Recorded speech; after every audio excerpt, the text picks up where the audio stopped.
Hello everyone. In today's class we are going to study about the electricity. As you can see here, this is the chapter first of class 10th, and here is the topics which we will cover in this video. First one is type of electric charges, conductor and insulators, electric potential and potential difference, electric current, resistance of a conductor, factors affecting the resistance of a conductor, resistivity, combination of the resistances in series as well as in parallel, electric power, heating effect of the current and its application. This is the whole syllabus of this chapter for class 10th. In this video we are going to study each and every one topic by one. So let's continue.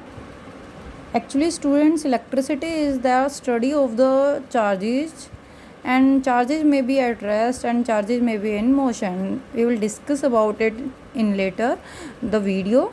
Let's discuss first about the charge, as this whole unit moves around the charge. Charge is actually the property of any material due to which the properties like electric potential, electric field, electric force, or you can say potential energy arises. So to see the effect of all these characteristics, we should have an idea about the electric charge. There may be two types of the charges, as you can see here, positive charge or negative charge. Positive charge like protons and negative charge like electrons. Now how can we produce the positive charge or the negative charge? If you want to produce positive charge, we should have an silk cloth and as well as an glass rod. And if we rub the glass rod onto the silk cloth, then due to the frictions, electrons will move from one material to the other. And what we see that glass rod acquires positive charge, that is, it has given some electrons to other material, and silk cloth acquire negative charge. That is, by rubbing glass rod on the silk cloth, we can have positive charge on the glass rod. Similarly, how can we produce the negative charge? If we want to produce negative charge, we have to rub ebonite rod on a cat fur material, or you can say woolen cloth, and by rubbing, due to the friction, negative charge produced on the ebonite rod. In this way we can produce positive charges as well as negative charges. Clear students? Next is your properties of the charges. There are two nature of the charges, one is positive and other one is negative. So if the two materials, if the two objects have positive charge and negative charge, then there will be repulsion between the same type of the charges. This is the first property. And in the opposite nature charges, there will be attraction. For example, if you have one proton and one electron, there will be attraction between these two. And if you have two electrons or two protons, then there will be repulsion in between those charges. Clear students? Next one comes unit of the electric charge. Charge is measured in coulombs. Clear students? Now let's go to the next topic. This is conductors and insulators. As you know that materials can be divided into three categories: conductors, insulators, as well as semiconductor. There is one extra also, that is called as plasma, but in this video we are going to discuss about conductors and insulators. Conductors are actually those materials which have high conductivity. High conductivity stands for, that means they have extra electrons which are free in nature available into them, so they can pass charges, or you can say electrons, to pass through them. That's why they are called as conductors. These are the examples of the conductors like silver, copper, aluminum. Actually silver is the best conductor. Clear students? Next is your insulators. Insulators are those materials which do not allow charges, or you can say electrons, to pass through them. That means they have no available free electrons. That's why they are called as insulators. For example, ebonite, glass, rubber, paper, these are all called as insulators. In these, electrons do not pass away from one point to the other. This is all about the materials. Now as we are going to study about the electricity, electric charge, electric potential, electric field, resistances. So first we will discuss about what type of electricity unit we are going to study in this. It totally depends actually on the nature of the charges. That is, if the charges are at rest, then the electricity is called as static electricity, and if the charges are in motion, then the branch of physics of electricity is called as current electricity. And for the class 10s we are going to study the current electricity. That means we will study about charges, current, force, electric field, electric potential, potential energy, work done, etc. Clear, students? Let's go to the first term, that is electric potential. Electric potential. Potential, that is, it depends upon the charge nature. Suppose you want to place some charge, some unit charge from infinite to the field of the another charge. Now you will ask what is the field next term, that is electric field, because we are talking about the electric charge, that's why we will call it as electric field.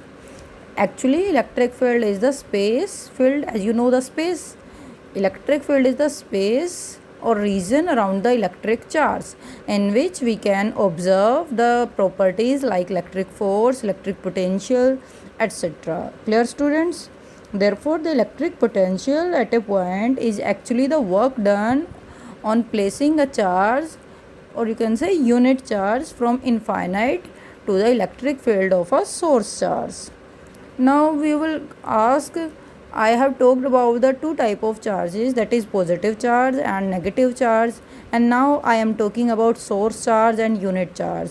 What type of these charges are? Okay, let me explain this. Source charge is actually that charge which have maximum nature of the charge, that is maximum potential, maximum field, that is called as source charge, while unit charge is that particular charge which has magnitude equals to +1.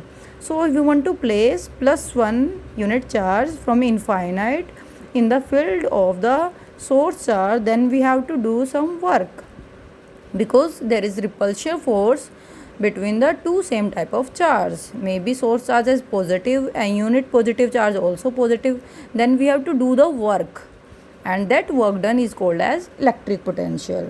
Clear, students? And the unit of the electric potential is volt. And if you want to define 1 volt, which is equals to 1 joule work in moving 1 coulomb of charge. That means if we are placing 1 coulomb of charge from infinite to the source charge, then we have to do 1 joule work, and the potential difference that will acquire is 1 volt potential. Clear, students? So let's go to the next topic. Next term we are going to define is potential difference. Earlier we have studied about electric potential, now we will study about potential difference. Now we will ask potential difference, what is the difference between the two terms, electric potential and the potential difference?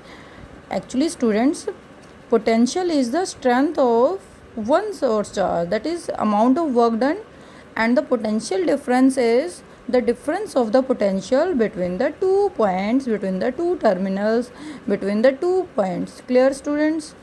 Therefore we can say the difference in the electric potential between 2 points is known as potential difference. If you have an electric circuit and the potential difference of 2 points is the amount of work done in moving a unit positive charge from one point to the other point. Let me explain it. Suppose you have a battery, you have one positive terminal and second one is the negative terminal. If you want to move the charge from positive terminal to the negative terminal, that how much work we have to done to move that particular charge from positive terminal to the negative terminal, that is called as potential difference. Here you can write it as mathematically, potential difference equals to work done divided by quantity of the charge moved. Potential difference can be denoted by V, work done by W, and Q is the denomination for the charge. Therefore V equals to W by Q. From here we can define the unit of the potential difference, that is 1 volt. 1 volt equals to unit of work done is joule and unit of charge is coulomb. Therefore 1 volt equals to 1 joule per 1 coulomb. This is the unit of the potential difference, 1 volt, which is equals to 1 joule per coulomb. That means potential difference between the two terminals will be called as 1 volt if 1 joule work has to be done to move 1 coulomb charge from one point to the other. Clear, students? And to measure the potential difference we use a device which is called as voltmeter. This is the device actually. And also you should have an idea that how we will connect the material in the electric circuit. It is always connected in parallel, that is voltmeter will be connected in parallel. Clear, students? Let's go to the next topic. Now again I have used another new term, that is electric circuit. Electric, you should have an idea that is it's all about charge. Now I am talking about circuit. So let me explain first what is actually circuit stands for. Actually circuit is a closed path in which charges will flow from one point to the other. So it's basically gives a path of to the charge to flow. That's why we call as electric circuit. And in electric circuit we will connect some devices like battery, some appliances like bulb or etc. It may be an ammeter, it may be an voltmeter. You have an idea what is voltmeter stands for? Voltmeter is that device which will measure potential difference in any circuit and it is always connected in parallel. Now you must be curious about ammeter because I have used this another term which is new to you. So let's study about this. But before going to study about the ammeter, let's study what ammeter used for. And ammeter is used for electric current. So to know about ammeter we should have an idea about the electric current. Let's study. Electric current is a flow of charge in a conductor, maybe metal. That means electric current, as we have discussed earlier, that conductors are those materials in which free electrons are available. And if we will divide conductor further, we may have metals, etc. And metals are those materials which have multiple of free electrons available, and if they have free electrons they can contribute to the electric current.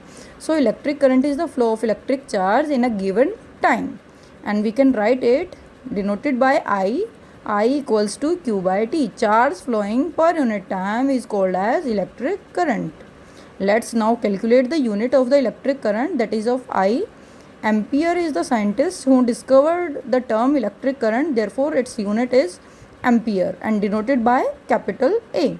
Now I want to calculate, if you want to calculate I, that is 1 ampere, then it would be 1 ampere equals to charge may be 1 coulomb and time may be 1 second. Therefore 1 ampere current equals to 1 coulomb charge divided by 1 second. So by this we can define 1 ampere current is the current flowing in a given circuit. If 1 coulomb charge flows in 1 second, then the current will be called as 1 ampere. Clear, students? Okay. Let's continue the next.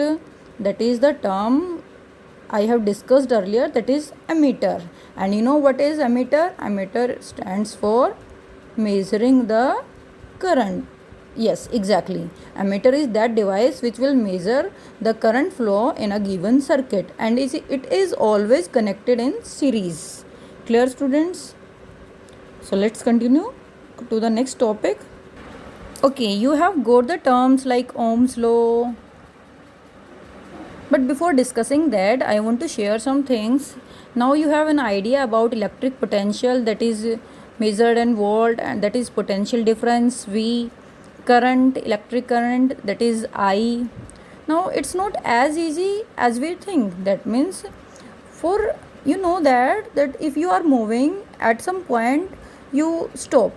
If the object is moving, after some time it suddenly stops, and if the object is at rest, maybe it comes into motion due to some force applied on it. So for the current also the same idea believes. That means there are always some restrictions which opposes the flow of current, and about these restrictions we will study here. First we will discuss about Ohm's law. It was a scientist who discovered this. If you constant the temperature, then the current flowing in any conductor is directly proportional to the potential difference. That is, if you have a circuit in which voltmeter, ammeter, some device and the battery is connected, then the current flowing in that circuit will be directly proportional to how much potential difference you have applied to the terminal of the circuit. Clear, students? And we can also reverse this relation, that is V is directly proportional to I.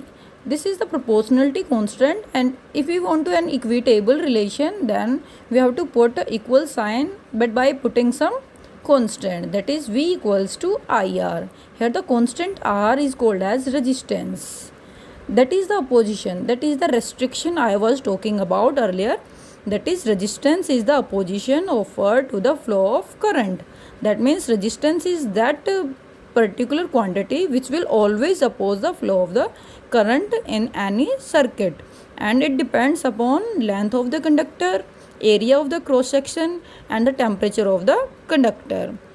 It directly depends upon the length and inversely depends upon the area of the cross section. Here we have V equals to IR, or you can write as I equals to V by R. Here you can see that current is directly proportional to the potential difference and inversely proportional to the resistance. Clear, students? Next term is resistance of a conductor. Resistance is actually the property of any material, that may be conductor, may be insulator, may be semiconductor, which opposes the flow of the current. If we are talking about conductor, in these resistance is less, that's why current flow easily. But if you will talk about insulator, as you know, there are no free electrons, that means opposition is much high, that's why the electron do not pass from one point to the other. That's why insulator are also called as dielectrics. Next one is semiconductor. Semiconductor actually are those material whose conductivity lies in between the conductor and the insulator. Clear, students? So we can define resistance of a conductor here, property of a conductor due to which it opposes the flow of the electric current. Clear, students? Let's continue to the next topic. And if you want to write the resistance as mathematically, when we have to write it as resistance equals to potential difference divided by current. I have not recently write it R V equals to IR, or R may be written as V by I. That is, resistance equals to potential difference between the two terminals and divided by I. Now we will talk about the term unit. So SI unit of the resistance is ohm. It may be called as omega.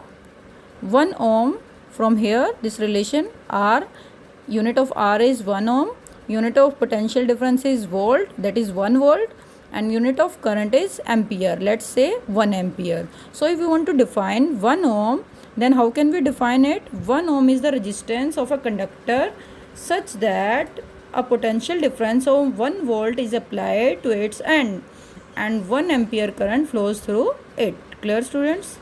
Now here is the graph between potential difference and the current, as resistance is constant. Here the relation is I, and this is the IV relation. As the potential difference is increasing, current is also increasing in a given conductor. Therefore, IV relationship of the material of a conductor is straight line. Clear, students? Let's forward.